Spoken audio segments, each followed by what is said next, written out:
Hello, check this thing out. This is a Dean Razorback, which is the guitar designed by Dimebag Darrel Abbott out of Pantera.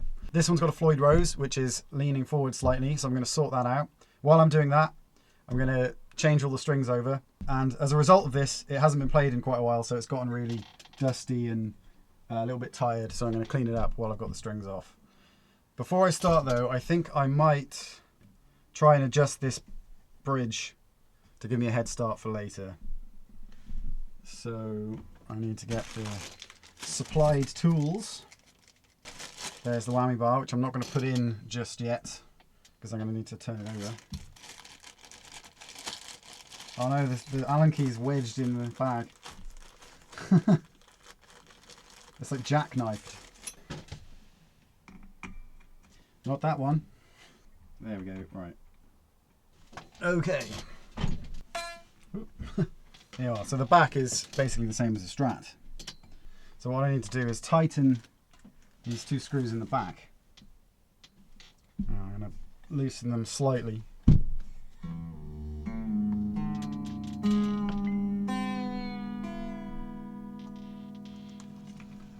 It's tension music.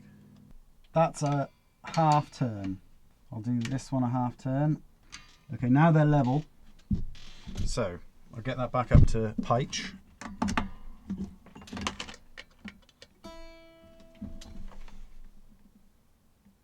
That's very much there. So I put the whammy bar in now to make sure it returns to the same place.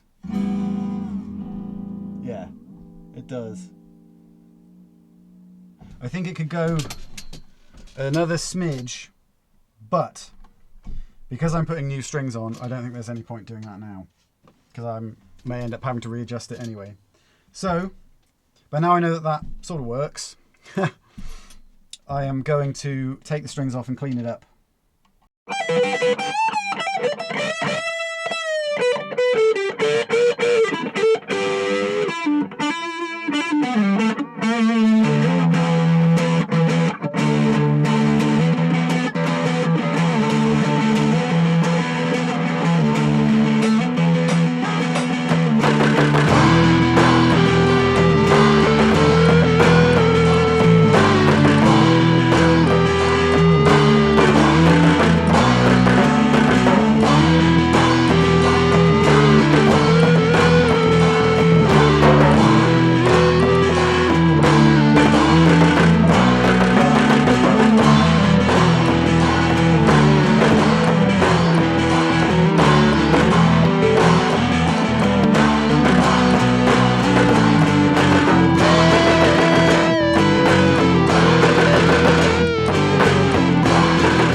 It doesn't show up terribly well, but these two have been polished. I've gotten rid of the tarnish.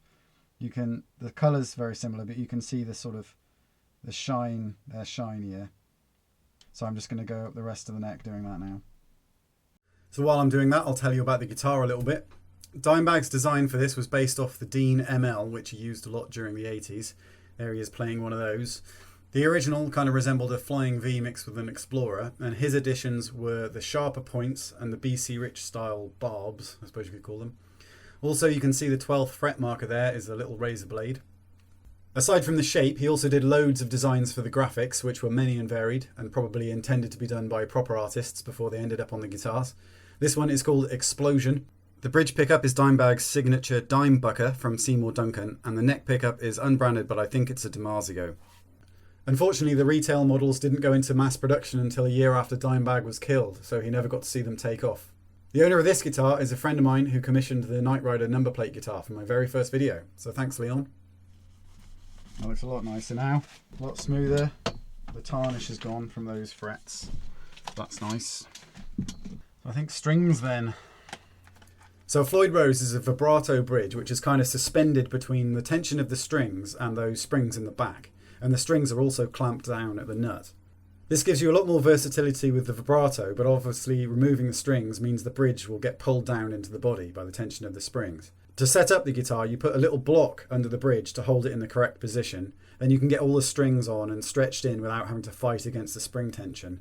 Then you set the guitar up kind of as normal. Well, I've now got strings on it. The bridge is still blocked off, so it's hardtail at the moment.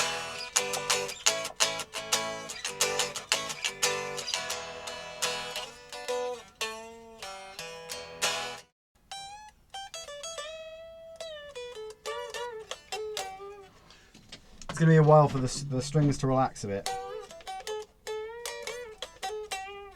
But you want them to be fully stretched before putting these down. So let's see if I need to adjust the intonation. It's pretty good, generally. Well, now I've got strings on, I'm going to take the whammy bar out because I don't want to be tempted to use it. Because if I use it, the block will fall out and it will ruin everything I've done. Let's give this a bash.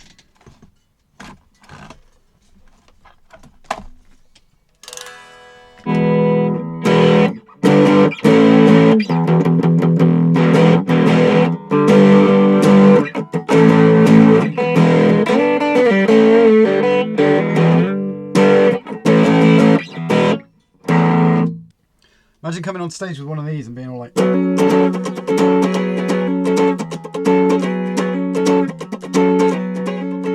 It feels quite dangerous to play. There's this here, and I'm worried, you know, I'm going to bash it on something. I think I'm just about ready.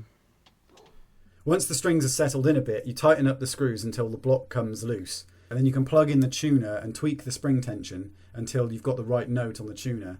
And at this point, the bridge should be suspended exactly where it was held by the block. Okay, so that's the E, and it's level. So they are in further than they were before, which does suggest that the string gauge is the same, because obviously the same amount of tension has now been brought back by virtue of tightening the strings.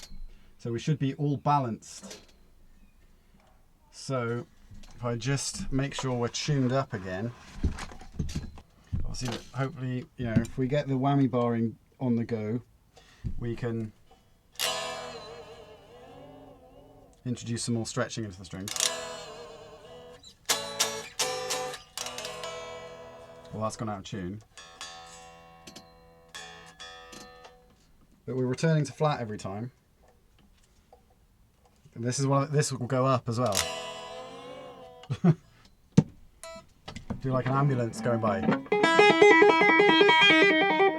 Do that Bill Bailey joke. You never hear it going the other way. That's an ambulance defying the laws of physics.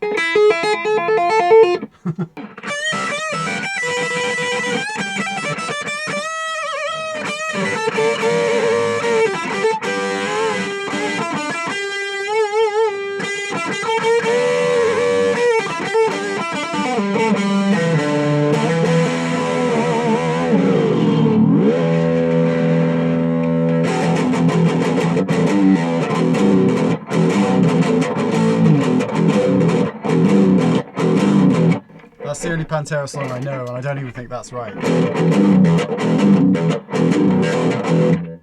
So I've just about got this to the point where it stays in tune.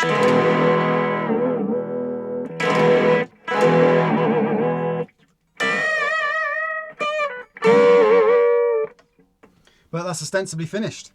What do you reckon? I can only think of really incongruous things to play on this.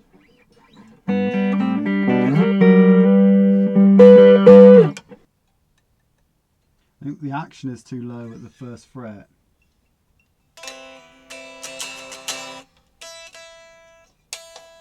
Well, unfortunately, having played around on this for a little while, I've discovered that the nut seems a bit low. There's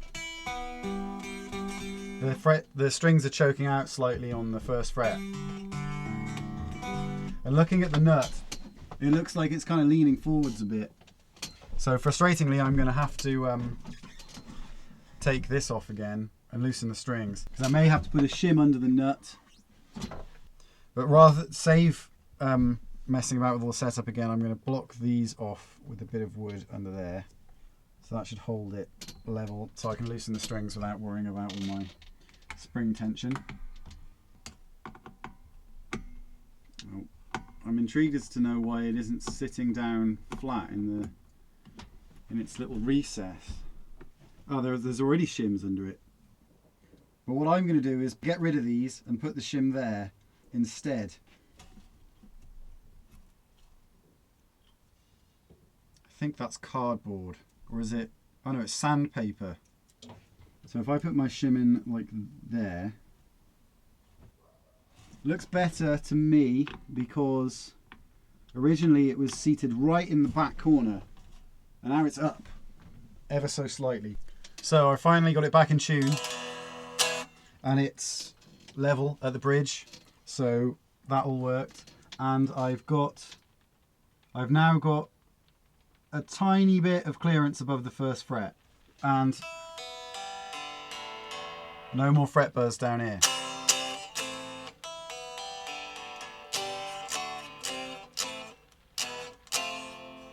So I think I've successfully solved that problem. So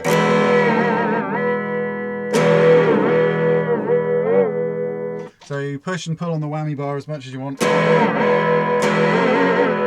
And it always returns to its home base.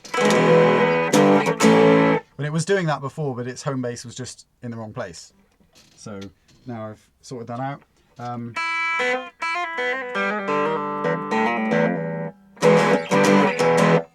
The nut is sorted out. That has completely solved that problem, putting that shim in there. They're really clear now down there. Right, I'm not really much of a, whittler, but...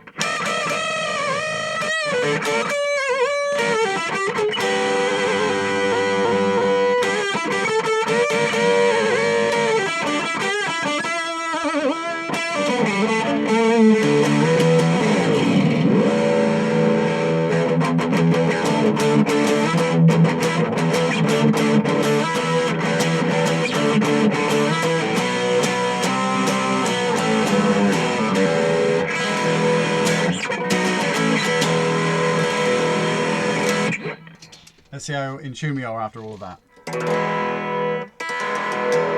Well, not a million miles away. Well, I think I've got that sorted quite well. Quite pleased with how that turned out. A bit of wood is a bit more substantial than some folded up sandpaper. There's no buzzing on this fret now. And it rings a lot more clearly. Polished up the frets, sorted out the bridge so that it sits flat and it always returns flat, regardless of how much you wham on the whammer. Well, I think that's about it for that. I hope you enjoyed this video about this big spiky guitar. So yeah, I'm going to call that done. Thanks for watching. Cheers.